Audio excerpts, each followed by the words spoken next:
আলমপুর নামের একটি গ্রামে করিম নামে এক কৃষক থাকত। ছোটবেলা থেকে সে চাষবাস করত।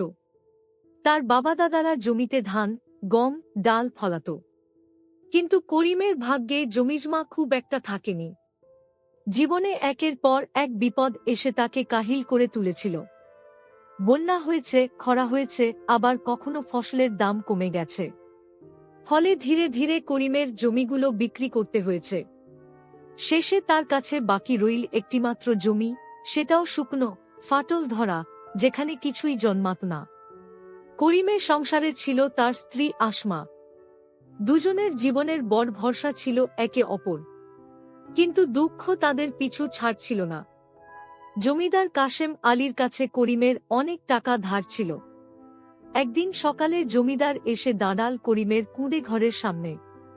জমিদার বলল, করিম, তুই যতবার বলিস ততবারই সময় দিলাম, কিন্তু এবার আর পারব না। ধার শোধ করতে না পারলে তোর শুকনো জমিটাও আমি নিয়ে নেব। করিম বলল, হুজুর, আরেকটু দয়া করুন। আমি চেষ্টা করব এই শুকনো জমিতেই কিছু লাগিয়ে টাকা জোগাড় করব। জমিদার কঠিন মুখে বলল, শুকনো জমিতে কিছু জন্মাবে না। এটা আমি নিলে আমার গবাদিপশুর জন্য ঘাস ফলাবো। 1 মাস সময় দিলাম, শোধ করতে না পারলে জমি যাবে। করিম মন খারাপ করে বাড়ি ফিরল। আসমা রান্না করছিল।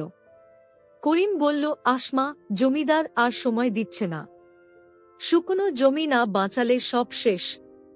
আসমা বলল, কিন্তু শুকনো জমিতে কি লাগাবে তুমি?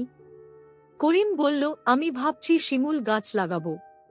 তুলো যদি হয় সেটি বিক্রি করা যাবে। আসমা বলল, বীজ কিনবে কি দিয়ে?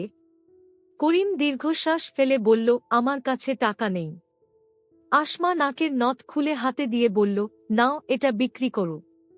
এই নথ আমার জন্য নয়, আমাদের সংসারের জন্য। করিম চোখ ভিজে গেলেও সাহস পেল। সে নথ বেচে শিমুলের বীজ কিনে শুকনো জমিতে রোপণ করল। প্রতিদিন সেই জমি দেখতে যেত, ঘাম ঝরাত। গ্রামের লোকেরা হাসাহাসি করত। গ্রামবাসী বলল, শুকনো জমিতে শিমুল লাগিয়ে কি হবে? সময় নষ্ট করছে করিম। কিন্তু করিম হাল ছাড়ল না। মাসের পর মাস কেটে গেল। ধীরে ধীরে গাছে তুলো ধরল। করিম সেই তুলো বাজারে নিয়ে গেল। গ্রাহকরা বলল, এ তুলোতে অনেক ধুলো, মান খারাপ, কাপড় হবে না, আমরা নেব না। করিম ভীষণ হতাশ হয়ে বাড়ি ফিরল। করিম বলল, আসমা, কেউ তুলো কিনল না, এখন কি করব? আসমা বলল, হতাশ হজো না, তুমি নিজেই চেষ্টা করো কাপড় বানাতে। করিম গ্রামে এক বুড়ো তাঁতিকে গিয়ে অনুরোধ করল।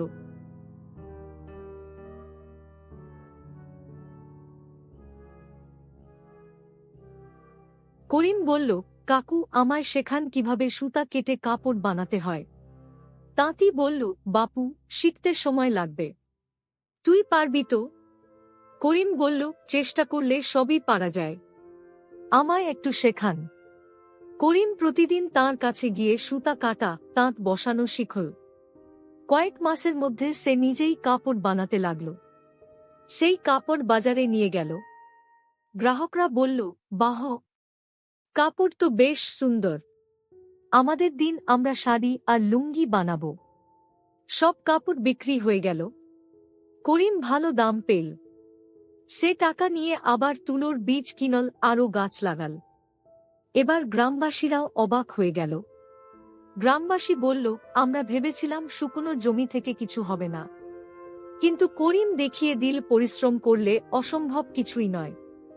1 বছর পর করিম শুধু জমিদারের ধারই শোধ করল না, বরং বাড়তি টাকা জমিয়েও রাখল। একদিন জমিদার আবার এলেন। জমিদার বলল, করিম, তুই আমার ধার মিটিয়ে দিলি, তবু এত টাকা বাকি থাকল কিভাবে? করিম হাসি দিয়ে বলল, হুজুর, শুকনো জমিকে আমি ফাঁকা বসে থাকতে দিইনি। পরিশ্রম করেছি, বিশ্বাস রেখেছি, সেই জমি আমাকে সোনার ফসল দিয়েছে। করিম বাড়ি ফিরে আসমার হাতে এক জোড়া নতুন নাকের নথ দিল। করিম বলল, আসমা, তোমার ত্যাগেই সব সম্ভব হয়েছে। নাও, নথটা তোমার জন্য ফেরত আনলাম। আসমা হাসি মুখে বলল, এই নথ আমার জন্য নয়, তোমার জেদ আর পরিশ্রমী আসল সম্পদ। করিমের গল্প ছড়িয়ে পড়ল চারপাশে। গ্রামের ছেলেমেয়েরা যখন হতাশ হতো তখন সবাই বলতো। গ্রামবাসী বলল, দেখো করিমের মতো হাল ছেড়ো না। শুকনো জমিও ফসল দেয় যদি মন দিয়ে চেষ্টা করা যায়।